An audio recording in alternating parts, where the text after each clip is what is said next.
So you want to shift your timeline in order to get what you want. But in order to successfully do that, you have to understand your identity, what it is, how it continuously constructs itself, and how to change it. This is the core of successfully timeline shifting. So in this video, I'm going to be sharing with you the mechanics of your own identity and how to properly change it. So let's get right into this. What really is the identity? How does it work a little bit, right? So the ego, your identity, your sense of self, these are all synonymous, is always trying to confirm its existence. It's always biased towards anything that will confirm the assumption that the separate self exists. It's doing this every single moment. Right? So the ego is an illusion, and it's built upon a house of cards. It's built upon the avoidance of certain pains, fears, the fear of impermanent, the sense of a lack of a definite sense of self. The ego is a pattern of energy, right? It's an energetic structure that creates the familiar sense of self that you believe you are. The ego is made up of various patterns, thoughts, emotions, behaviors, etc., that work together to create this cohesive sense of self. And the ego seeks to maintain itself. It seeks to survive. It seeks to perpetuate itself into the future. Right? It has this sort of homeostatic aspect to it, where whatever its current structure is, it tries to keep that alive. So why does this actually matter? Right? Why does any of this information matter? Let's actually begin applying this to your life. Everything you do, right? So your current everything you do is so your current identity is able to maintain itself. Everything you do is an attempt to confirm the existence of your identity and maintain it, right? Everything you do is for the survival of yourself, right? So why does this even matter, right? Why should you even know this if you're trying to shift your identity? The reason why is because shifting your identity involves having new thoughts, feeling new feelings, having new behaviors, being a new self. And if everything that you're trying to do is to confirm the old self or your current self, can you see how that's going to keep you stuck where you presently are? So by understanding these mechanics, right, you build up a mental model of how this works, and then you can actually start going to work on it. You can apply this information practically and start getting results. So I want to give you some examples of really how your identity maintains itself. And right now, you're most likely completely unconscious of how it's doing this, right? If you're kind of the average person, you probably have no idea how it's actually doing this, right? Because it's just so habitual and unconscious. So here are some examples.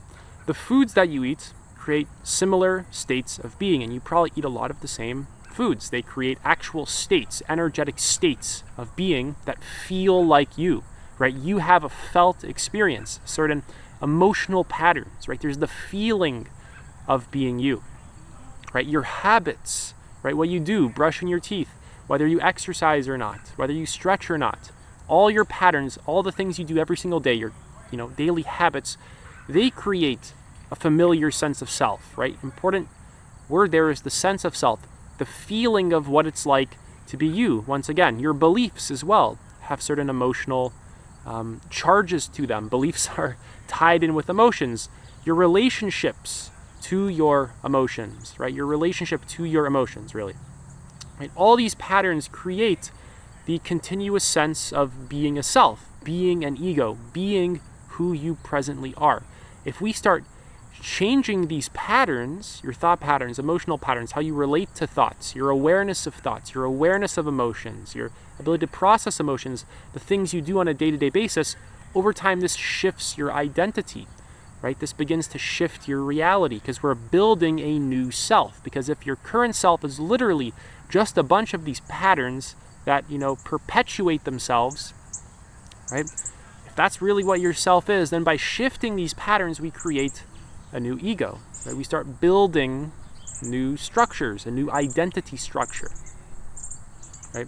So if growth means evolving your identity, right, and timeline shifting involves shifting your identity, then we need to understand the mechanics of identity in order to really be successful. That's why I'm teaching you this stuff right now, right? Shift up your patterns, you shift up yourself. Because yourself is a bunch of patterns. So we need to look at how you continuously remain stuck within your current identity pattern, right? Your current identity system, because it operates as a system, right? An energetic system. We have to see what emotions are keeping you trapped within that framework, that, you know, set of patterns, those set of conditions, right? The structure of your ego, right? How to process them and how to actually begin embodying a new self, a new identity. So here's where things are going to get a bit more juicy. How do you shift your identity, right? This is like the foundation right here. Right, so we're going to divide this into thoughts, emotions, habits that you do, and awareness. And we'll start with thoughts because they're the easiest for many people to understand, because our attention is always very self-absorbed and lost in our own thoughts all day. You need to fill up your mind with new thoughts, with new perspectives. This slowly disrupts the old patterns, the old perspectives, the old thoughts, because your mind is just replaying its conditioning, these thought loops, right? It's not really generating a lot of new stuff. It's just kind of keeping itself stuck in patterns, right? And if we were to just begin having new points of view, new ideas, new thoughts, right? We start to form new beliefs. We start to gain access to points of view we didn't have access to before, right?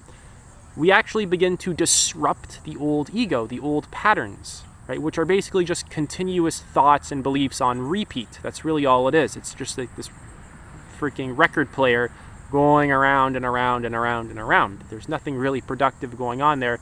It's more like a dog chasing its own tail rather than any real intelligence whatsoever. So new perspectives, new thoughts, right? Questioning old thoughts, questioning your thought patterns. You actually need to really begin to interact with your thoughts here in a more conscious way, becoming more aware of them, which we'll talk about at closer to the end of the video when we discuss awareness. Right, next is emotions. You need to stop avoiding emotions. You have to stop avoiding all the feelings and sensations that make up your current sense of self, because this avoidance pattern, right, is really driven by fear, and it's exactly this that keeps you stuck within these just cycles of avoidance and avoidance and avoidance, just avoidance and fear, basically, right? You need to actually process the emotions that make up your current sense of self. You have to come into a felt sense of connection to yourself. You need to learn how to embrace your uncomfortable emotions. You need to learn how to process the underlying fear that keeps you avoiding yourself all the time. How can you possibly shift your identity and change your reality if you're always just avoiding yourself habitually? Right? When you try and change the ego, it's going to resist. It's going to be afraid. Like I said, it has this homeostatic effect. It wants to maintain its current structure. So whether you're putting new perspectives in it, new thoughts, right? Whether you're reading new books, right? Whether you're processing old emotions, right? Fear. There's always going to be resistance to these changes, because you'll notice that yourself wants to maintain its current structure. This is survival, right? So we need to process in order to evolve. We need to process the old fear, resistance, shame, guilt, all the emotional contents that keep us trapped. They need to be processed. We need to bring awareness to the emotional contents that are keeping us trapped. Right? Identity shifting is the death of your current self. So don't expect your current self to go without a fight, especially if you haven't really practiced letting go, surrendering, meditation, mindfulness. You haven't done meditation retreats. You're probably going to kick and scream quite a bit. Right. Next is habits. Change the actual behaviors that you do so that they create different states of being. They create a different mind. Right. Your actual behaviors, the things you do, wire your mind. They wire themselves into your subconscious. They create emotional states. So change the behaviors you do. Eat the proper foods that give you energy. Cut out junk foods. Cut out high sugar drinks. Eat a lot of fruits and vegetables. Right. Eat the foods that give you a lot of energy. You want foods that make you feel light, clear, healthy, vital, connected, lucid, awake, clear. Right? I might have said clear already. Right? You don't want to eat the foods that make you feel tired, numb, dull, heavy. And most people don't experiment with this kind of stuff enough, so they don't really know the difference. Most people don't meditate. They don't pay close attention to their body energy and sensations. So what I'm saying is you need to pay attention to this kind of stuff and do the things that also make you feel light, right? Basically taking care of your well-being. Stretch every single day. Have a flexible body, right? Touch your toes. Exercise, right? Meditate as well. Next is install the actual habits that align with your desired reality. For example, if you want to be a weightlifter, right? A weightlifter weightlifts. A YouTuber creates YouTube videos, right? What is your desired reality, and start installing the patterns of that desired reality into your life. Every single day, do it for 1 hour, right? And over time, this is going to wire your psychology to be that version of you by repetition, right? This is how you rewire the subconscious mind, by repetitively doing the thing over and over and over and over again. So start installing the pattern by repetitively doing it. This wires the pattern into your subconscious. This shifts your identity. This shifts your reality. And because we're focusing on the internal mechanics of our being, our own mind, our own psychology, the last thing that's going to show results is our external world, right? By definition, we're focusing on the wiring of our mind, right? So what's going to start to show changes first is going to be the wiring of our mind. And what I'm saying is that from this place, the external world is going to shift. Our relationship to the world will shift. The opportunities that we attract into our life is going to shift. Our energy is going to shift, right? Life organizes itself around your mind, right? Regardless of your mind. Right now, you can notice that certain things are organized around your current sense of self, your job, relationships, the food you eat, the habits you do. It's all organized around the level of consciousness of yourself. So if you raise your consciousness and you become more aware of how you construct your identity, right? You raise your vibe, you can shift timelines, right? So what is your desired timeline? What are the patterns of that timeline? Start doing them now. Start being that version of you, right? Really embodying the feeling of it, processing all the old feelings that keep you stuck, the beliefs that keep you stuck, the thoughts that are just on loop, right? Over and over and over again, right? Breaking out of some of the old habits, right? Next is just awareness. This is really the core here. None of this is possible without awareness, right? This is like the most important point. You need to learn to observe yourself. You're not observing yourself. You're always stuck in your own thoughts, avoiding sensations, chasing pleasure, avoiding pain. You need to learn how to be present. You need to have an actual structured meditation practice, right? Practicing every day so that you can learn how to just observe thoughts, right? You need to learn how to stop reacting to yourself, reacting to life. You're always in this state of reactivity. You're not in this state of presence, of just really embracing the present moment. Right? You're always in this sort of reacting to life kind of state. Right? You're on high alert. Your body's tense. Right? Why is your body always tense? Your nervous system is on fight or flight. So you need to learn to watch thoughts, emotions, habits, reactions, your tension, etc. You need to learn to respond to life rather than to just react to it, right? This will allow you to create consciously. This shift from watching life, right, from reacting to just observing, right, and responding with awareness and intention.